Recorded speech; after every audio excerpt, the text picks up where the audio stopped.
Assalamualaikum warahmatullahi wabarakatuh. Perkenalkan, nama saya Lisha Winda Perdana dengan NIM 210900000185 dari Fakultas Psikologi Universitas Merdeka Malang.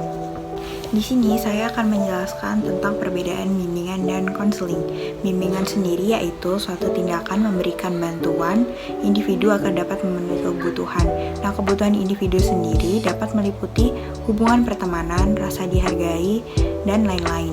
Nah, bimbingan sendiri membantu individu untuk memahami diri sendiri dan lingkungan di sekitarnya.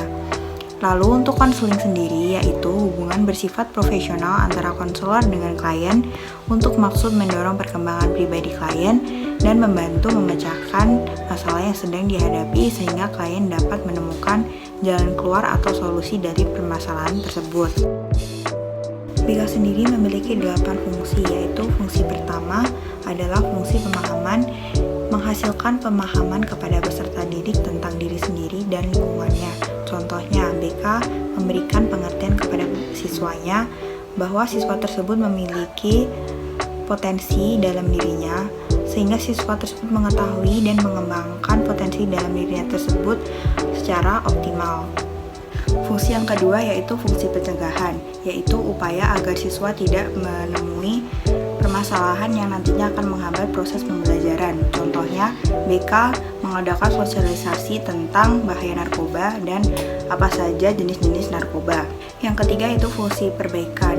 BK membantu peserta didik yang sedang mengalami masalah. Contohnya, apabila peserta didik mengalami masalah pada keluarganya sehingga menghambat proses pembelajaran di kelas, BK membantu untuk mencari jalan keluar dalam permasalahan tersebut. Yang keempat yaitu fungsi pemeliharaan, untuk menjaga tingkah laku peserta didik yang sudah baik agar tidak rusak kembali. Contohnya, menyarankan siswa untuk masuk salah satu ekstrakurikuler yang ada di sekolah tersebut.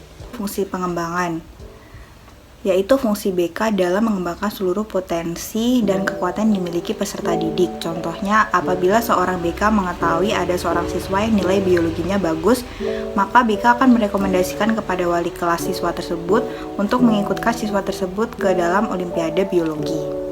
Selanjutnya ada fungsi penyaluran, merupakan fungsi BK dalam membantu peserta didik untuk memilih dan memantapkan penguasaan karir yang sesuai dengan bakat, minat, dan ciri-ciri serta kepribadiannya. Contohnya mengadakan psikotes pada siswa kelas 12 untuk mengetahui jenjang karir kedepannya akan mengambil apa.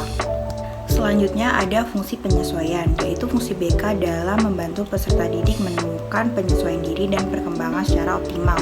Contohnya dari siswa yang baru lulus sekolah dasar ke SMP, BK bertugas untuk membantu siswa-siswa tersebut untuk beradaptasi dengan sistem pembelajaran yang berbeda. Fungsi yang terakhir yaitu fungsi adaptasi, yaitu fungsi BK dalam membantu staf sekolah untuk mengadaptasikan program pengajaran dengan minat, kemampuan, serta kebutuhan para peserta didik.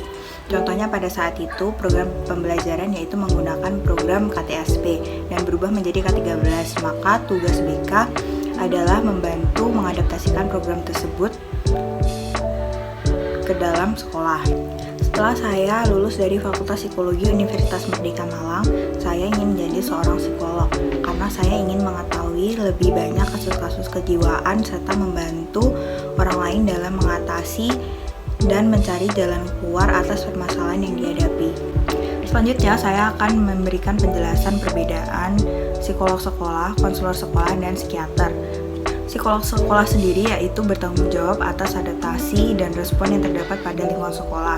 Siswa didorong untuk berbicara kepada psikolog sekolah saat menghadapi masalah yang tidak dapat mereka selesaikan atau tangani sendiri, sehingga mengganggu aktivitas belajarnya.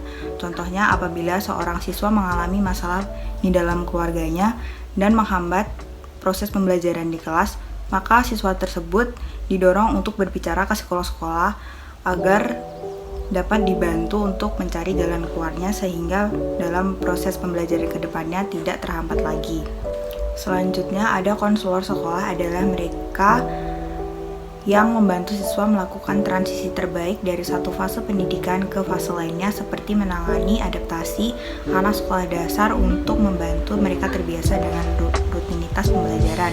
Contoh yang lainnya yaitu pada kelas 12 SMA, seorang konselor sekolah akan membantu siswa kelas 12 SMA menentukan jenjang karir ke depannya.